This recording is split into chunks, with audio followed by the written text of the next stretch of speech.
국민과 정부를 잇는 믿음의 다리, 국민과 소통하는 신뢰의 통로, 국민권익위원회입니다.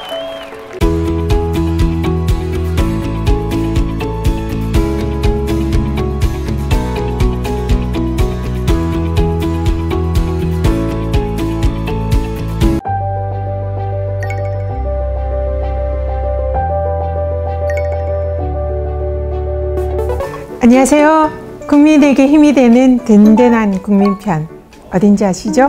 국민권익위원회 위원장 전현희입니다.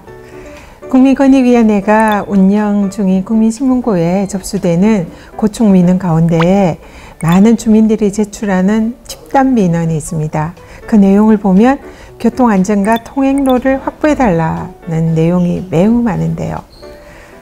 오늘 권익위가 간다는 국민권익위원회가 그동안 해결한 교통 관련 집단민원 중에서도 문화재 보존으로 인해서 통행과 안전에 불편을 겪고 있는 상황, 이 마을 주민들의 집단민원 해결 사례를 소개시켜 드리겠습니다.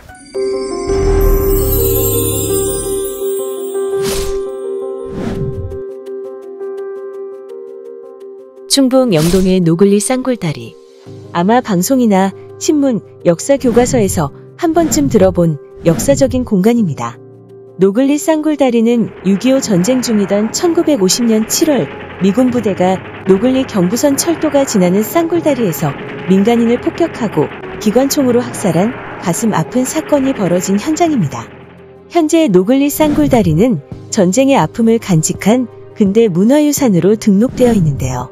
그런데 노글리 인근 3개 마을 1,403명의 주민이 쌍굴다리 통행 불편과 교통안전을 이유로 국민신문고에 집단민원을 제출했습니다.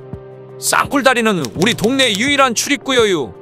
마을 앞은 산으로 막혔지 뒤로는 고속도로, 옆으로는 경부선 철길로 사방이 막힌 곳이여유. 쌍굴다리 외길로 큰 차들이 다니면서 주민은 물론 역사 탐방을 온 방문객도 위험하단께요. 그리고 다리 한켠은 하천인디 장마나 폭우로 범람할 땐 너무 위험해요.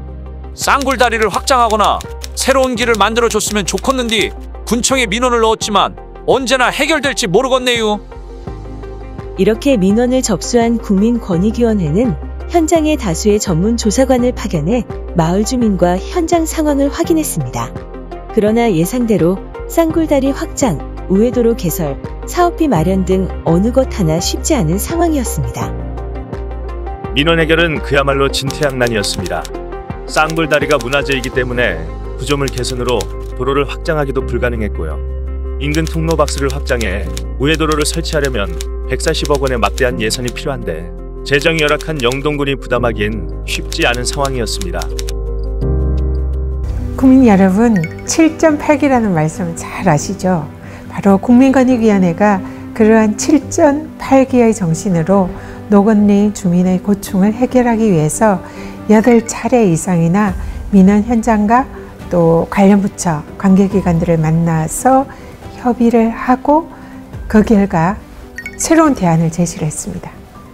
드디어 쌍굴다리 문화재 보존, 또 철도 안전, 우리 민원을 제기하신 마을 주민들의 안전한 교통환경 개선이라는 3마리 토끼를 잡을 수 있는 솔로몬의 해법 국민권익위원회가 조정안을 마련을 했습니다. 영동군과 국가철도공단이 쌍굴다리 문화재 보존 등을 위해서 대체 철도 입체교차로를 만들도록 하는 것입니다. 원칙적으로 사업비는 영동군이 모두 부담해야 하지만 문화재 보존과 또 주민 안전을 위해서 영동군 그리고 국가철도공단이 분담 비율을 정해서 예산을 마련하기로 협의를 하였습니다. 국민권익위원회의 이러한 제안과 또 관계기관의 협의로 드디어 쌍굴다리 관련 주민들의 집단민원이 해결되었습니다. 국민 여러분, 국민권익위원회는 문재인 정부 출범 이후에 이러한 고충민원 시정 권고나 의견 표명 또 조정 합의를 통해서 무려 9,750건의 민원을 해결해 왔고요. 그리고 국민 여러분 19만 6,400여 분의 권익을 구제했습니다. 특히 작년 말까지 285개 기관에 대해서 국민권익위원회가 시정 권고하고 또 의견 표명을 한 것은 1924건이고요. 이 중에서 1822건, 무려 94.7%의 기관 수용률을 보이고 있습니다. 이는 국민권익위원회가 국민들을 대신해서 정부 부처에 여러분들의 의견을 전달을 한 것이고요. 또 정부 부처는 국민권익위원회의 이러한 권고를 수용을 한 것입니다. 결국 이 모든 혜택은 국민 여러분들에게 돌아가는 것이죠. 국민 여러분, 이러한 공공시설로 인해서 개인은 물론 지역에 어려움이 있다면 언제든지 국민권익위 국민신문고를 두들겨 주세요.